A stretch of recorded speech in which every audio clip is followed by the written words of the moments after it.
ஆச்சி மசாலா. எந்த சமையலும் ருசி தேடும் ரகசியம் 20 ரூபாய். ஹாலிடேஸ்னாலே அது நம்ம GT ஹாலிடேஸ் தான். GT Holidays, South India's #1 travel brand. You know you are special when you're with GT Holidays.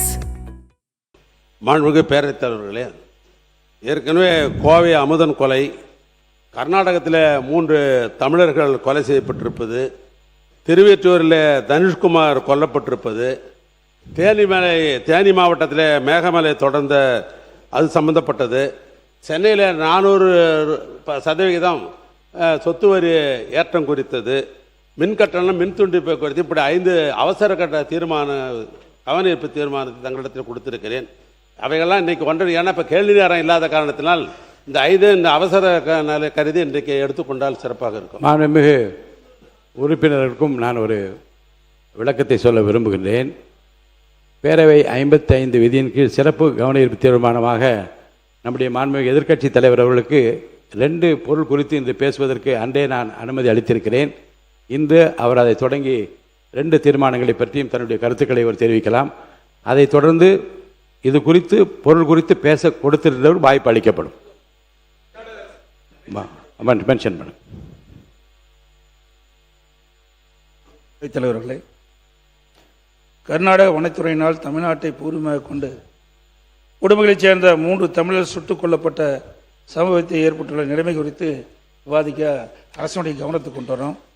அதே போல் எண்ணூர் கொஸ்தலை ஆறு பக்கிங் கால்வாய் கடலில் கலக்கும் எண்ணூர் முகத்தோர பகுதியில் கொத்து கொத்தாக இறந்த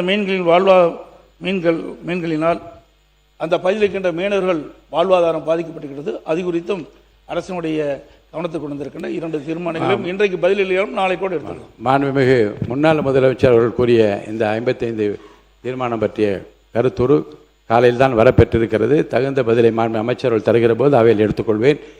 மாண்பு உறுப்பினர் கணேஷ்குமார்.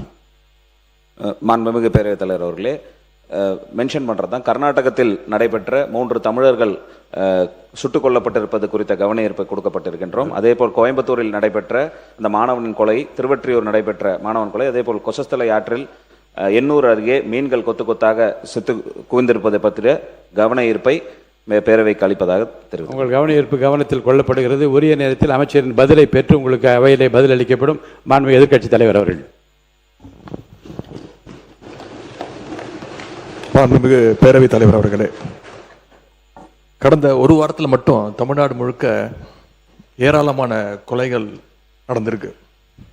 முக்கியமாக கோவையில் கள்ளக்குறிச்சியை சேர்ந்த ஒடுக்கப்பட்ட பிரிவை சேர்ந்த 19 வயது பொறியியல் மாணவர் அமுதனை 20 பேர் கொண்ட ஒரு கும்பல் சென்ற திங்கட்கிழமை அடித்து கொலை செஞ்சிருக்கிறாங்க. இந்த பிரச்சனையை நான் ஏற்கனவே இந்த அவையில் எழுப்பும்பொழுது பள்ளிக்கல்வித்துறை அமைச்சர் இது ஒரு கோஷ்டி பூசலால் நடந்த தகராறு, நடந்த கொலை என்று இங்கே பதிய வைத்திருக்கிறார். 10 பேர் மோதிக்கொண்டு 10 பேருக்கும் சண்டை நடந்து கொலை நடந்திருந்தால் அது கோஷ்டி பூசல். ஆனால் ஒரு மாணவனை கிட்டத்தட்ட 20 பேர் சேர்ந்து அடிச்சிருக்கிறாங்க. எனவே இது ஒரு படுகொலை. மாணவர் அமுதன் விஷயத்தில் கோவை செட்டிப்பாளையம் போலீசார் அமுதனை வழக்கு ஒன்றின் விசாரணைக்காக காவல் நிலையத்திற்கு வர சொல்லியிருக்கிறாங்க. அப்பொழுது அந்த போதை கும்பல் பற்றி தகவல்களை கேட்டு அமுதனிடம் கேட்டு வாங்கியிருக்கிறாங்க. தகவல் வாங்கின காவல்துறை குற்றவாளிகளை கண்டுபிடிச்சு நியாயமாக அந்த போதைப் பொருட்களை சீஸ் செய்திருக்க வேண்டும், பறிமுதல் பண்ணியிருக்க வேண்டும். ஆனால் போதைப் பொருள் பயன்பாடு பற்றி தகவல் தந்த அமுதனுடைய தகவல்களை குற்றவாளிகள் கிட்டேயே பகிர்ந்துட்டு இருக்கிறாங்க. அதுதான் அமுதனுடைய மரணத்திற்கு முக்கியமான காரணமாக அமைஞ்சிருக்கு.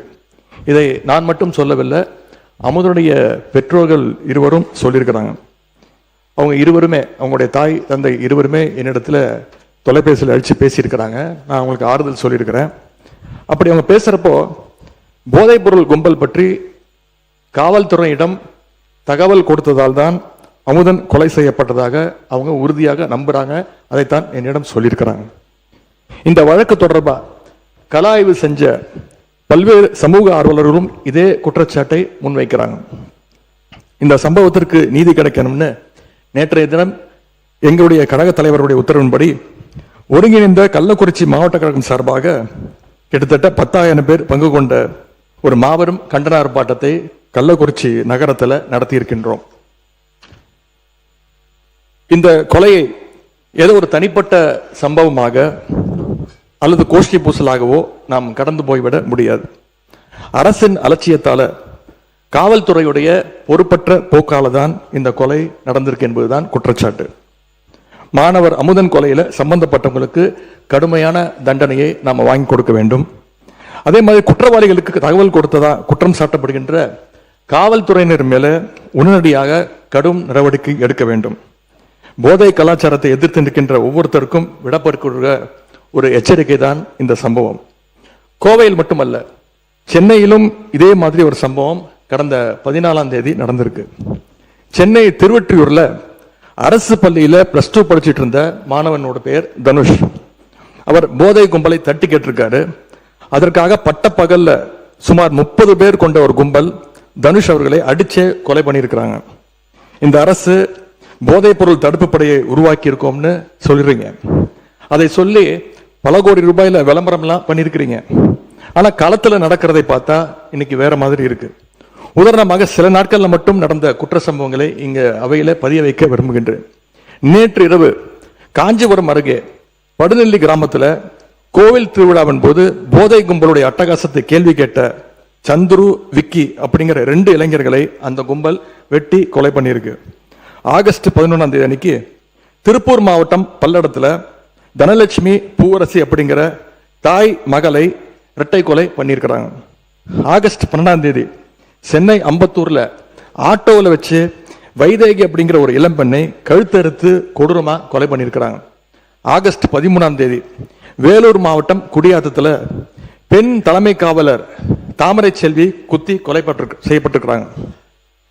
ஆகஸ்ட் 14ஆம் தேதி கோவை மாவட்டம் பாப்பநாயகன் பாளையத்தில் ஒரு வயதான பெண்மணி உறுப்பினர், கவன ஈர்ப்பு தீர்மானத்தில் நீங்கள் கொடுத்திருக்கிற அந்த பொருள் பற்றி மட்டும் நீங்கள் விளக்குவதில் நியாயம் இருக்கிறது. நாடு முழுவதும் நடந்த மற்ற சம்பவங்களை பற்றி பேசுவதற்கான நேரம் இது அல்ல.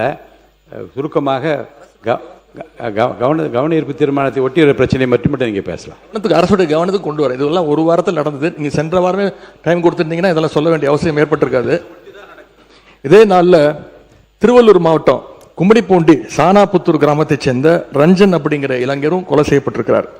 இப்படி கொலைகள் மட்டுமல்ல, பாலியல் வன்கொடுமை சம்பவங்களும் எக்கச்சக்கமா சென்ற ஒரு வாரத்தில் மட்டும் நடந்திருக்கு. கிருஷ்ணகிரி மாவட்டத்தில் 9 வயது சிறுமி ஸ்கூல் முடிஞ்சு வீட்டுக்கு போயிட்டு இருந்தப்போ வழியில கடத்தப்பட்டு பாலியல் வன்கொடுமைக்கு ஆளாக்கப்பட்டிருக்கிறாங்க. அதே மாதிரி தூத்துக்குடி மாவட்டம் ஆறுமுகநேரியில ஆளுங்கட்சி நிர்வாகிகள் மேலேயே பாலியல் புகார்கள் இன்னைக்கு தொடர்ந்து வந்த வண்ணம் இருக்கிறது.